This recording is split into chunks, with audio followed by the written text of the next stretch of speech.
Hello, I am doctor Sandeep Verma.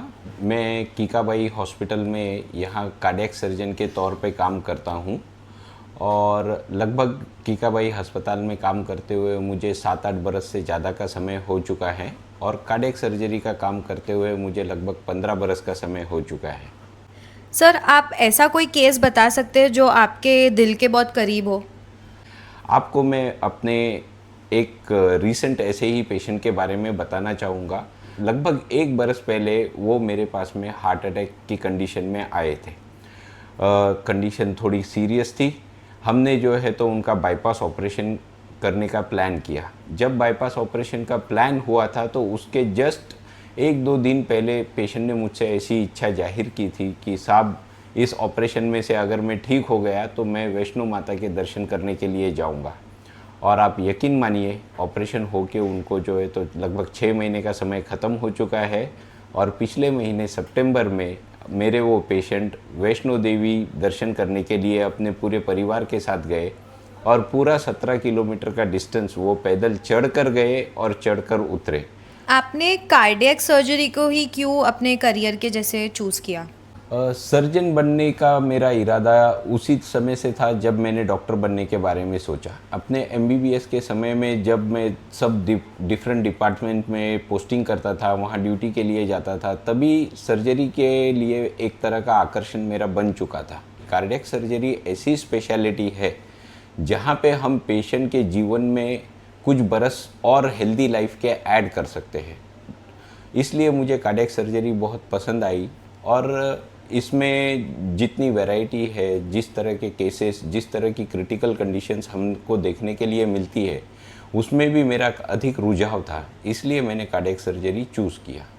आप bypass और angioplasty के बीच में फ़र्क बता सकते हैं? अगर पेशेंट सुपर इमरजेंसी में है, कंडीशन काफ़ी क्रिटिकल है और एंजियोग्राफी जस्ट उनकी की गई है जहाँ पे मेन नस में कोई ब्लॉक आ जाए, 100% ऑक्लूजन जैसा कोई ब्लॉक हो, उनके ईसीजी में फ़र्क आ रहा है, वो उसके वजह से उनका पेशेंट की कंडीशन क्रिटिकल हो रही है, ब्लड प्रेशर स्टेबल नहीं है, तो ऐसे इमरजेंसी सिचुएशंस में पहले एंजियोप्लास्टी पेशेंट को एडवाइस की जाती है। जब पेशेंट हमारे पास में इलेक्टिव कंडीशंस में आते हैं कि नहीं साहब, मैं चलता हूँ तो मेरे को दम लगता है, मैं अगर थोड़ी भी एक्टिविटी करता हूँ तो सीने में दर्द चालू हो जाता है, हाँ, या किसी पेशेंट की स्ट्रेस टेस्ट पॉजिटिव आ जाती है, तो जब उनको चेकअप किया जाता है और ये समझ में आता है कि उनको एक नहीं, एक से बल्कि ज़्यादा नसों में खून की नदियों में ब्लॉक है, तो ऐसे पेशेंट्स के लिए बाईपास ऑपरेशन अधिक उचित होता है।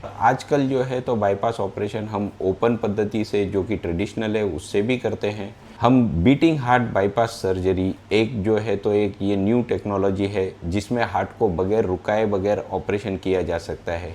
और जो एकदम लेटेस्ट 2025 में अगर उसकी बात करें तो उसको हम बोलते हैं मिनिमली इन्वेजिव बाईपास सर्जरी, जिसमें हम सीने के साइड से ऑपरेशन कर सकते हैं, जिसमें बीच की हड्डी को कट करने की ज़रूरत नहीं पड़ती। आजकल के ज़माने में काफ़ी सारे नए तरीके, और जैसे जैसे विज्ञान आगे जाते जा रहा है वैसे ही काफ़ी सारे नए नए तरीके आ रहे हैं, सर्जरीज़ में ऑप्शंस आ रहे हैं।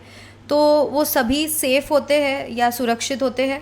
सभी लोगों को इस बात में जो है तो बहुत ही डर लगता था कि अगर किसी पेशेंट को हार्ट की बीमारी निकल जाए और वो ऑपरेशन के लिए जा रहा है तो कोई गारंटी नहीं होती थी कि पेशेंट अस्पताल से ठीक होकर ही वापस आएगा।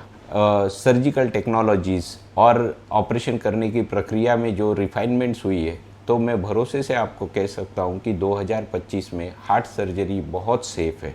किसी भी पेशेंट को अगर आपको कोई बुरे समाचार देने हैं या सर्जरी के बारे में बताना है तो आप उनको कैसे पहले मेंटली प्रिपेयर करते हो?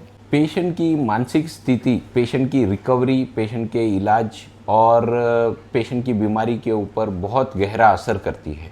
तो अगर पेशेंट की मानसिक स्थिति इस बात पे भी निर्भर करती है कि पेशेंट अपनी बीमारी को लेकर कितना डरा हुआ है, अस्पताल में और डॉक्टर में उस पेशेंट को कितना भरोसा है, उसके बाद उसको जो है तो हमारे सेटअप पे और हम लोगों के साथ में उसका एक अच्छा रैपो बनना चाहिए। तो एक तरह से अस्पताल की ओर से, परिवार की ओर से और पेशेंट की ओर से अगर थोड़ा बहुत हमको सहयोग मिले तो हम पेशेंट को आसानी से ऑपरेशन के लिए तैयार कर सकते हैं। हार्ट सर्जरी करने की कोई उम्र होती है? मैं आपको बताना चाहूँगा कि तीनों आयु वर्ग के लोगों में ये हार्ट सर्जरी की बीमारियां पाई जाती है। बीमारियों का पैटर्न अलग अलग होता है। जो बच्चों में बीमारियां पाई जाती है उन्हें हम कंजेनाइटल हार्ट डिसीज़ कहते हैं। आजकल टेक्नोलॉजी ऐसी भी अवेलेबल है कि कभी कभी किसी बच्चे को जन्मजात अगर हार्ट की कोई बीमारी हो और वो उसके लिए जानलेवा साबित हो सकती है, तो डे 1 यानी जन्म लेने के तुरंत बाद भी बच्चे का ऑपरेशन सेफली किया जा सकता है। एज बाय नंबर या एज बाय फिजिकल कैपेसिटी, ये देख के हम लोग तय करते हैं कि किसी पेशेंट को हमने ओपन ऑपरेशन करना चाहिए या ओपन ऑपरेशन नहीं करना चाहिए। अगर हम हमारी रोज़मर्रा की ज़िंदगी में कुछ बदलाव लाते हैं तो उससे कुछ फ़र्क पड़ता है जिससे किसी को हार्ट सर्जरी ना करवानी पड़े? आजकल देखने में आता है कि बहुत सारे जवान लोगों में भी हार्ट अटैक की ये समस्या काफ़ी कॉमन हो गई है। इसलिए हार्ट अटैक की बीमारी को लाइफस्टाइल डिसीज़ भी कहा जाता है। तो आजकल जवानों की जो जिस तरह की आदतें होती है, स्मोकिंग का प्रमाण, ओवरवेट, बाहर खाना पीना, खाने पीने पे कोई तरह का कंट्रोल नहीं होना, कम नींद, ज़्यादा काम, ज़्यादा स्ट्रेस, डायबिटीज़ का जो प्रमाण जो बढ़ गया है यंग लोगों में, ये सब रिस्क फैक्टर्स के वजह से आजकल जो है तो हार्ट की बीमारियां यंग लोगों में भी काफ़ी कॉमन हो चुकी है। अगर किसी ने ओपन हार्ट सर्जरी करवाई है तो उसे कितने टाइम में रिकवरी पीरियड में रखा जाता है? कि अगर कोई पेशेंट इस लेवल पे आ जाए उसकी बीमारी की अब उसको हार्ट के ऑपरेशन की ज़रूरत है, ऑपरेशन करने की पूर्व तैयारी में अलग अलग तरह के पेशेंट के फिटनेस के टेस्ट किए जाते हैं। जो ऑपरेशन का दिन होता है तो तब पेशेंट को खाली पेट रखा जाता है ओवरनाइट, क्योंकि पूरी तरह से एनेस्थेशिया दे के ऑपरेशन किया जाएगा। ऑपरेशन हो जाने के बाद में पेशेंट वेंटिलेटर पे रहते हैं 5-6 घंटे के समय के लिए, तब उनको आईसीयू में रखा जाता है और पूरी तरह से होश में आने के बाद 2 से 3 दिन पेशेंट को आईसीयू में रख के उनकी रिकवरी को चेक किया जाता है कि जब पेशेंट की कंडीशन स्टेबल हो जाती है और वो अपने आप से चलना फिरना कर सकते हैं, तब पेशेंट को रूम में शिफ्ट कर दिया जाता है और रूम में उनको फिजियोथेरेपी, मेडिकल रिकवरी और बाकी के मेडिकेशंस के लिए 2 से 3 दिन रखा जाता है। तो आमतौर पे एक पेशेंट को लगभग 7 दिन हार्ट सर्जरी के लिए अस्पताल में रहना पड़ता है। एंजियोप्लास्टी अगर पेशेंट की जाती है तो लगभग 3 दिन या 4 दिन पेशेंट अस्पताल में रह।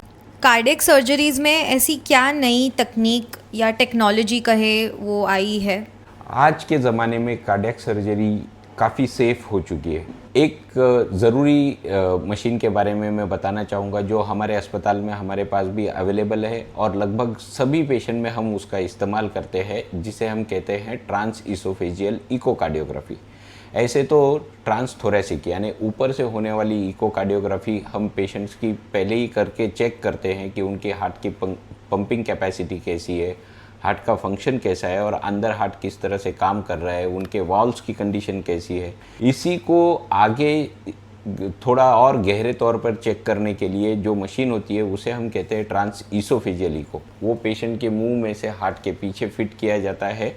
जब पेशेंट का ऑपरेशन किया जा रहा है तो उस मशीन से पेशेंट के हार्ट के फंक्शन के ऊपर पूरी तरह से वॉच रखा जाता है। दूसरी जो ऑपरेशन की तकनीक के बारे में मैं आपको पहले भी बता रहा था वो ये है minimally invasive bypass operation. Operation करने में समय थोड़ा ज़्यादा लग सकता है बट पेशेंट की रिकवरी जो है तो काफ़ी अच्छी होती है और ऑपरेशन के निशान भी बहुत कम दिखाई देते हैं। बीटिंग हार्ट बाईपास ऑपरेशन में हार्ट चालू रहता है और वर्किंग हार्ट पे ही नई खून की नलियों के जोड़ बनाए जाते हैं और बहुत सारे पेशेंट्स के लिए जो है तो beating heart bypass operation traditional bypass operation के कंपैरिजन में ज़्यादा सेफ पाया गया। हार्ट सर्जरीज जो होती है तो वो परमानेंट रहती है या बाद में कुछ प्रॉब्लम आ सकता है? एक बार हार्ट सर्जरी कर दी जाए तो 90-95% of the patients they recover very well और उनको आगे उस पर्टिकुलर बीमारी के लिए कोई और तकलीफ़ नहीं होती है। तो देखा जाए तो मैं यही कहूँगा कि हार्ट सर्जरी एक पर्टिकुलर टाइप के लोगों में एक परमानेंट फिक्स है। एक बार करो उसके बाद में उस बारे में आपको सोचना नहीं पड़ेगा। हाँ, आपकी बीमारी पे डिपेंड करेगा। अगर आपकी बीमारी ऐसी है कि जिसमें कुछ रिकरेंसेस हो सकते हैं तो उसके बारे में आपको आपके डॉक्टर से चर्चा करनी चाहिए।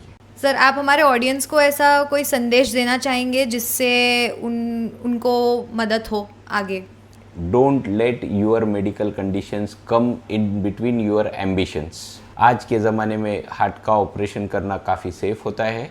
और हमारे पास आइए, आपकी जांच करवाइए, आपके जो भी संदेह होंगे, आपकी जो भी शंकाएं होंगी, हमसे चर्चा कीजिए।